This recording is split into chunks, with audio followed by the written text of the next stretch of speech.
It is time for me to go home. So it's time to say goodbye again, and time for me to say thank you again. I really don't want to go back. I mean, as much as anything, because it feels like spring is just about springing here in Cape Town. And you know what, I need to come to South Africa in months that aren't July and August, because I just get the sense it's going to be absolutely lovely. Mind you, that said, I'm wearing shorts and short sleeves. I've been walking past most people still in coats and stuff. You can spot the Englishman a mile off. But I am, even though I've come away in the African winter, I am taking a tan back with me. And it's become customary at this time after my trips to just kind of reflect on my experience travelling. And honestly, I've had the best time. I've had the best time. And I've come back to Llandudno Beach, just watching the surfers there over that shoulder, just taking in the mountains once more before I head home this evening. I'm going to head to the airport immediately after this. And I was thinking, I was just having a cup of coffee earlier, and I was just thinking about what have I learned on this trip to South Africa. And well, I mean, loads of things, loads and loads. I've learned that, well, I'll tell you what, I've learned the baby cheetahs come out looking like honey badgers as a defence mechanism, because no one messes with a honey badger. I was very, very lucky to be able to see a baby cheetah with its mother, only a couple of weeks old, when I was out in the bush. And that, honestly, that it's almost spiritual going into the bush. I know that sounds like quite a hippie thing to say, but it's true. And there is nothing like an African sunset in the bush. Those oranges and pinks and purples, it's just the most incredible. And it, again, it sounds a bit woo-woo and hippie, but it just makes you forget about that email that you didn't send, or that to-do list that you need to churn through. It really is an amazing thing. I'll tell you what else I've learned as well. I have learned about the phrase now and now, what it means. I have learned that if in South Africa someone says to you, I'll be there now, or I'll see you now, what that means is they could be there in 2 minutes or 5 hours. Somewhere between those two things, and you're never quite sure which. And that's just one of the nuances I've come to learn and love. I've learned about the word sho, and I hope I'm pronouncing that right. I think it's spelt with a J. Is it like S-J-O-E or something like that?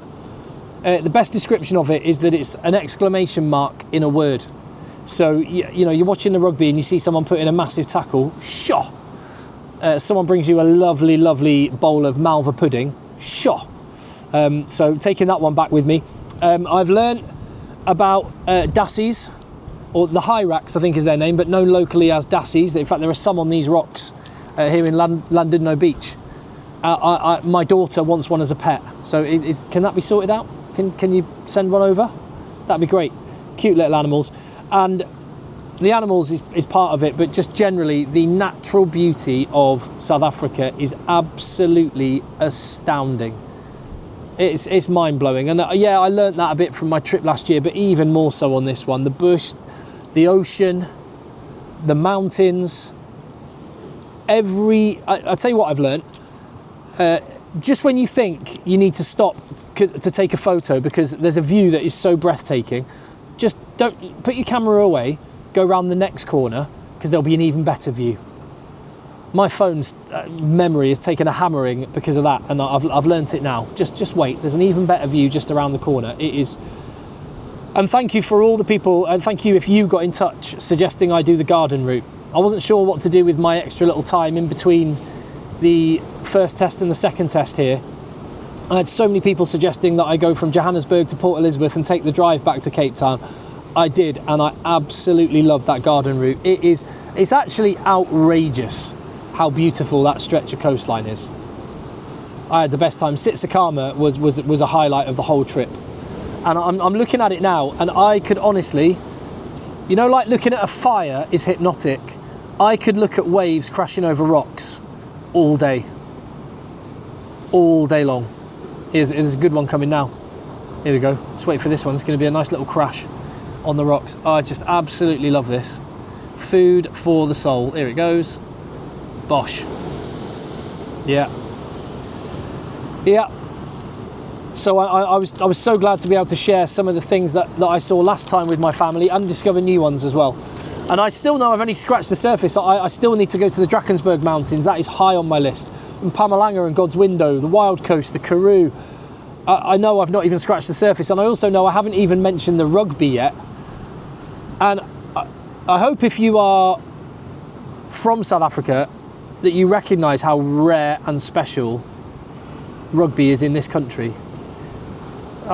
My whole life is rugby, which is why it is just a joy. And I'd say if you haven't been to South Africa and you share my passion for rugby and you love it as much as I do, you have to come here.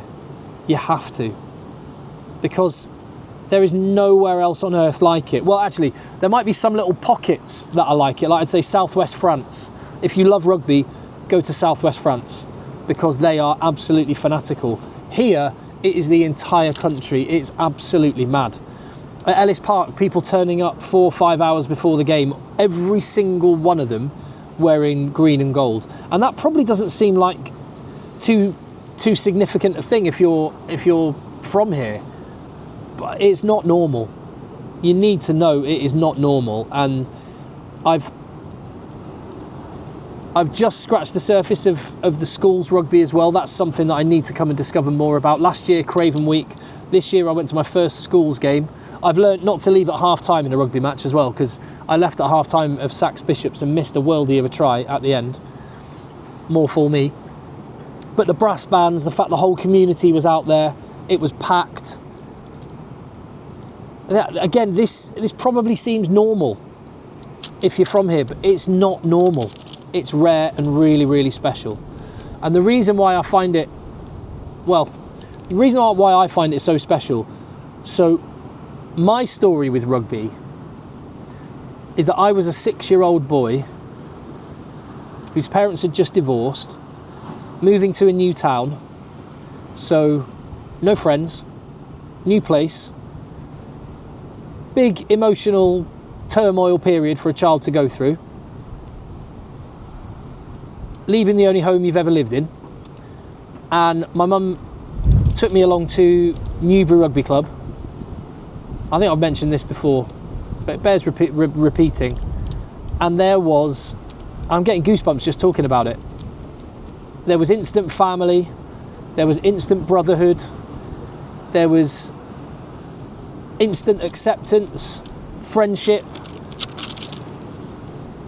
And that experience has never left me, and I'm absolutely certain that is why this channel exists.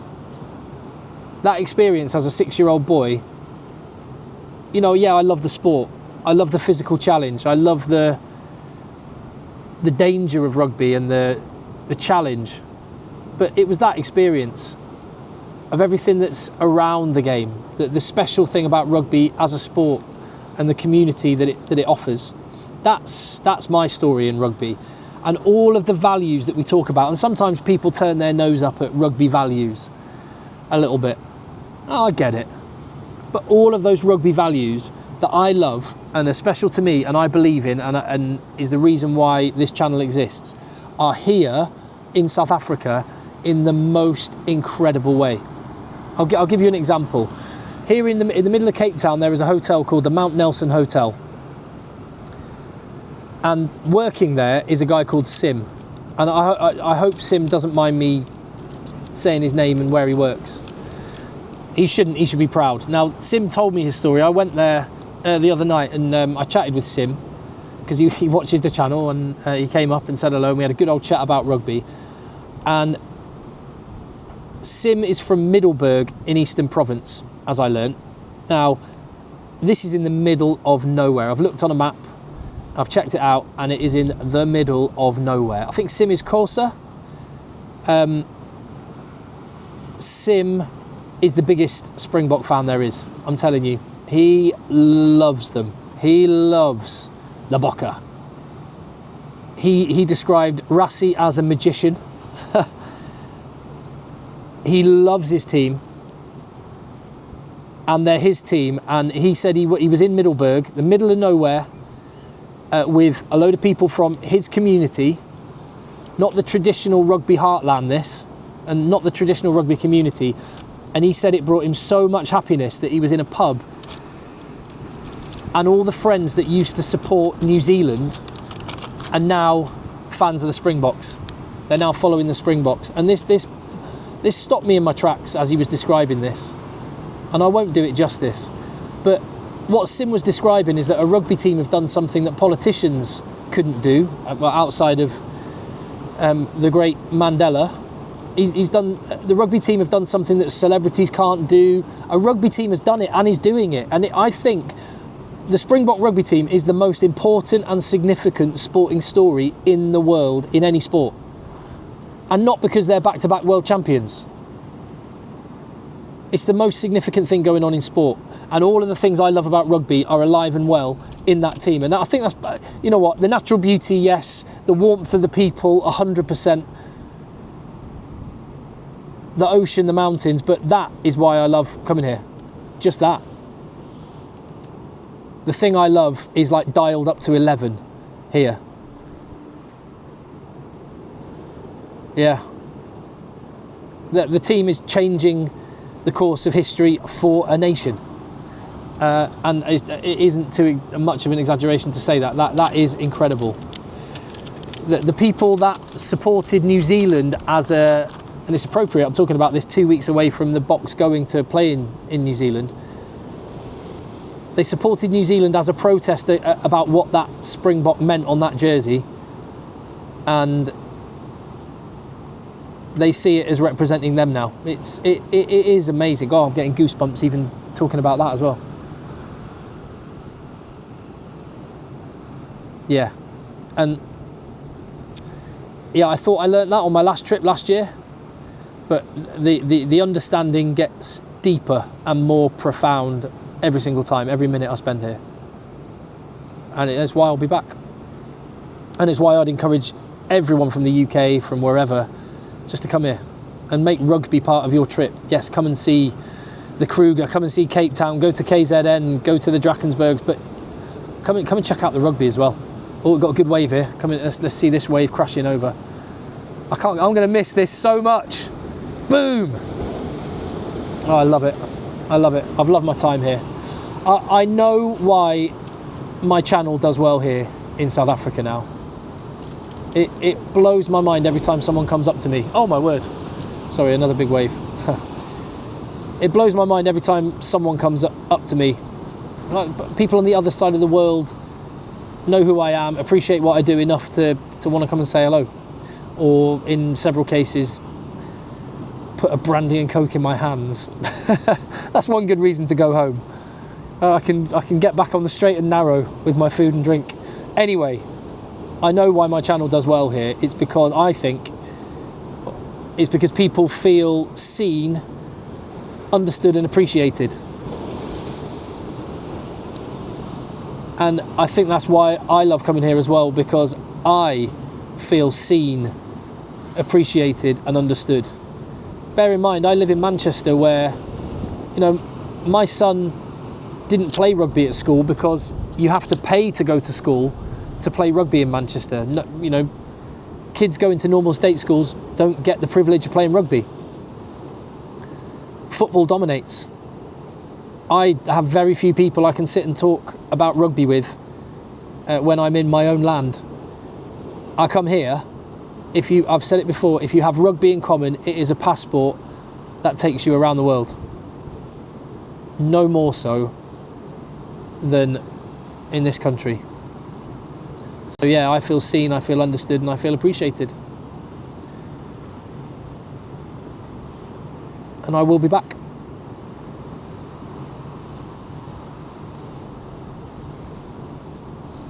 Right, it's time to go to the airport now. Okay, thank you for watching. Yeah, thank you for helping a little 6-year-old boy who fell in love with rugby